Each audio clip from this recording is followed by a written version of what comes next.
considering divorcing my wife because she can't get over her mom dying. Original post. Yeah, I know. Everyone is fired up at a title and ready to tell me what an a-hole I am. To those people, I implore you to read the rest of this post before making a judgment.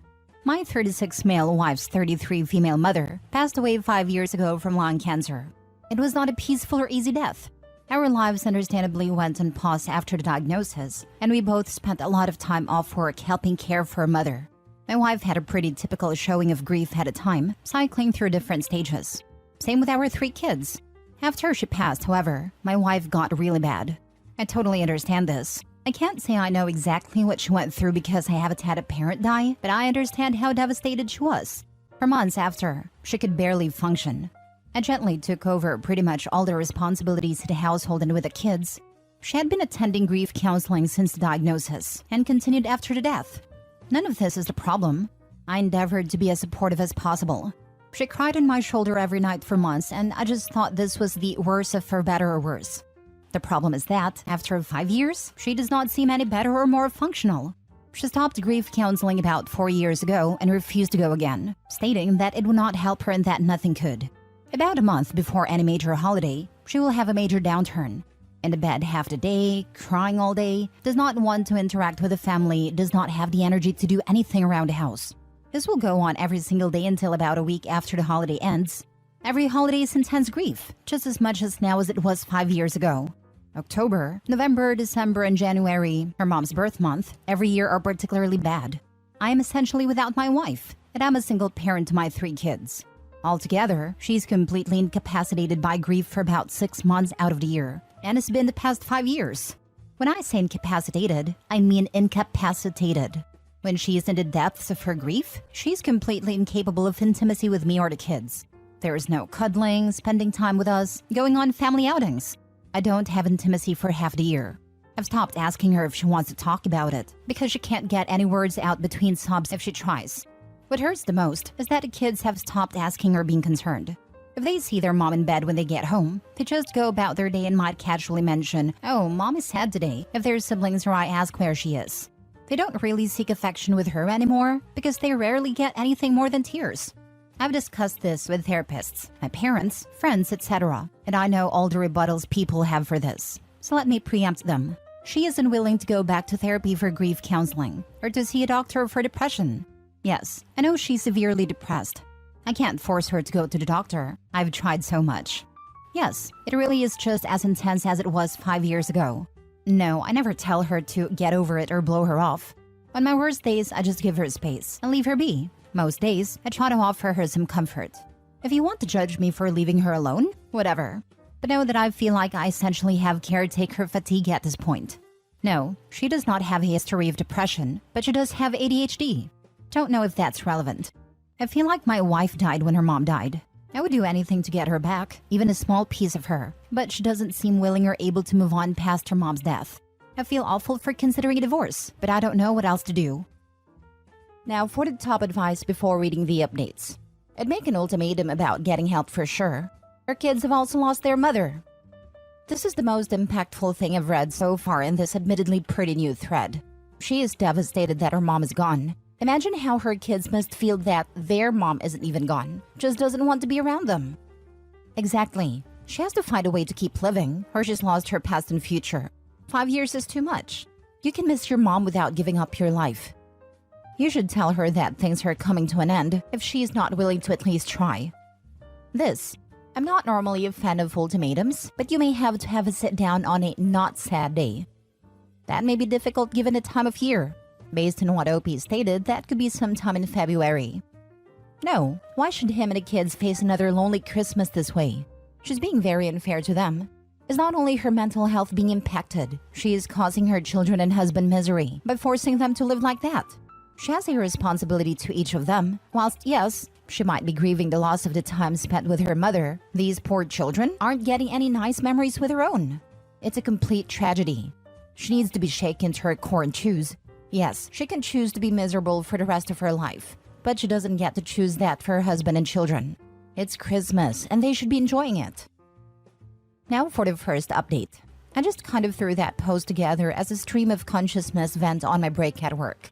I didn't go back and look at it until later because I just assumed it would get buried since I've never had anything I post get any major attention. And honestly, I thought I was going to get eviscerated in the comments for being insensitive or uncaring. I was floored by the number of responses and really kind DMs I got, and felt a little overwhelmed at the idea of responding to them all. So I figured I would post an update here. A few people mentioned I should have her involuntarily admitted to a medical facility. I didn't mention in the original post, but I did ask our family doctor about that maybe a year ago, and he told me that unless she is a threat to herself or others, it's unlikely to happen. I looked this up myself as well, and that appears to be true for the state we live in. I do agree that she needs medical treatment. I suspect that during her year of grief counseling after her mom's death, that she was not honest with her counselor. I have a distinctly sad memory of her coming home after one of her last sessions and telling me that her counselor said she probably wouldn't need to go much longer. Then she went and laid down on bed and cried.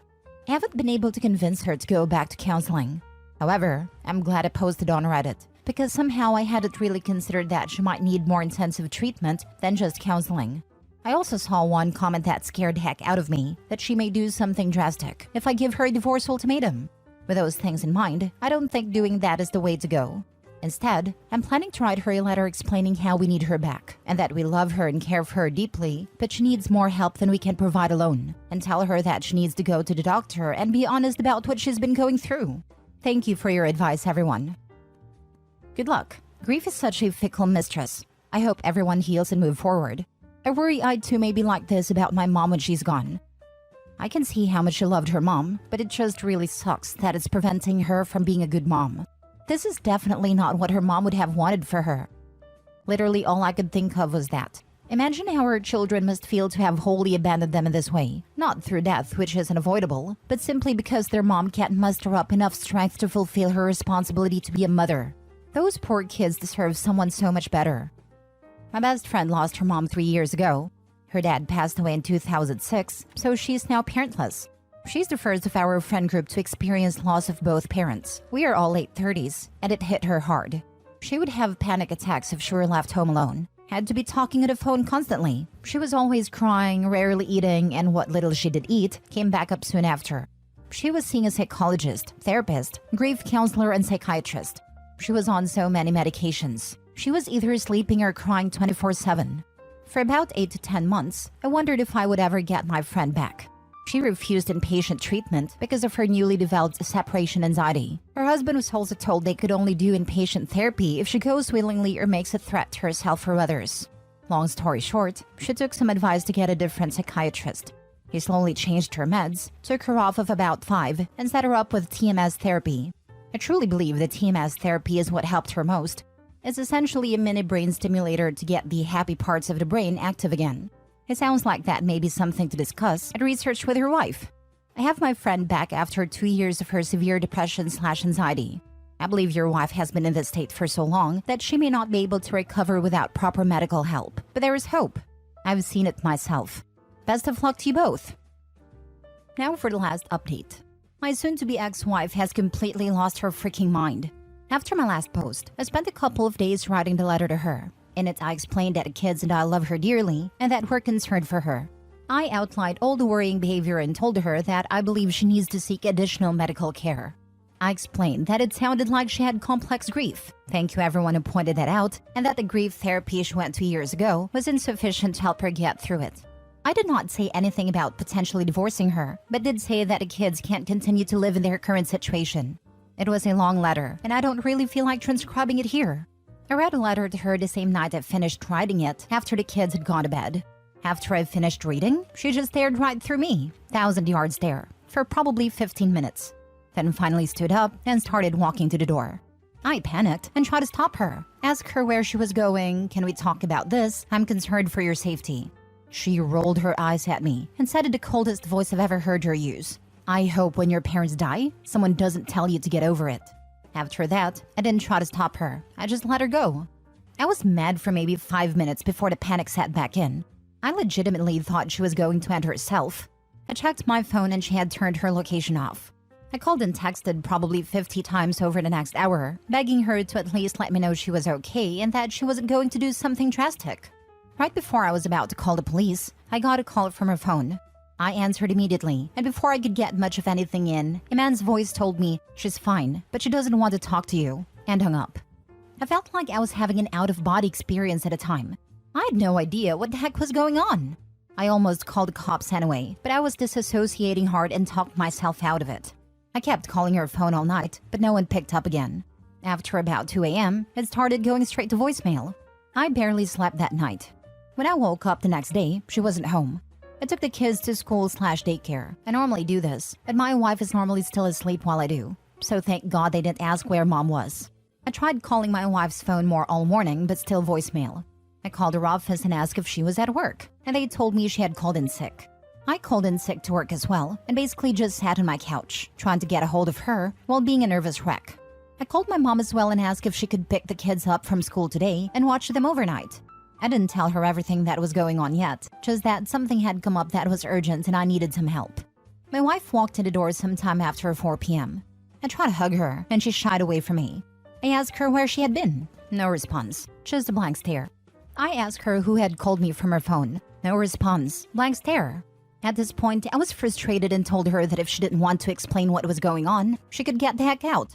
I regret saying it that way now, but holy crap was I frustrated. So she started talking, but it was like I was talking to a text-to-speech AI with her voice. No emotion, totally flat, almost annoyed. She told me that she had gone to her friend John's house. I had no idea who John was and asked her to explain further. Over a 2-hour or so conversation where I had to pry details out of her, I got most of the story. She was answering like a lawyer. Very basic answers, no details or context outside of exactly what I was asking her. Basically, John is a coworker. I've met the dude once or twice at office party type events, but never really talked to him. I never saw him hanging out with my wife or showing interest in her. But apparently over the last year or so, she has been spilling all her feelings about her grief over her mom's death to him, and he's been comforting her. He had a parent die from cancer too, so I guess she felt they had a connection she didn't have with me. After I read her the letter, she says she realized that I don't care about her or her mom's death, and went to John's house to talk/be comforted. I flat out asked her if she was having an affair with him, and she told me no. I asked her why she never mentioned she was close friends with this unknown guy, and she told me it's none of my business. I asked her if anything had happened between them while she was there, and she says they cuddled and he held her while she cried. I asked to see her phone to check messages between them, and she refused. I couldn't get much more detail out of her about the whole situation. So when she went to take a shower, I tried to check her phone. She had changed her passcode. I grabbed her iPad, which still had my thumbprint biometric signature in it, and checked there. I left the house with the iPad to look for evidence while she was in the shower. I did not immediately see any messages to her from a John, but after digging briefly, I found it. She had put him in as Stacy in her contacts, but it was obviously him. There were texts going back well over a year. A lot of her talking about her mom, a lot of him comforting her. A lot of him telling her I don't really care about her, and that he would never treat her that way if they were married. All of her replies were in agreement. A lot of texts from her complaining about me. A lot of him trash-talking me. The night she left, she had texted him, "Screw it, I'm on my way over if the offer's still there," followed by an immediate yes reply. Then the next morning, a text from her to him saying if he asks, we just talked. I threw up out my car door in a Walmart parking lot for 20 minutes. I came home and found her on a couch on her phone, seemingly unconcerned or unaware I had even left. I told her that I knew and that she needed to leave. Again, she just stared at me for a while not responding, until I got aggravated and told her to get the heck out of the house. She immediately got up, told me John was right about you, and left.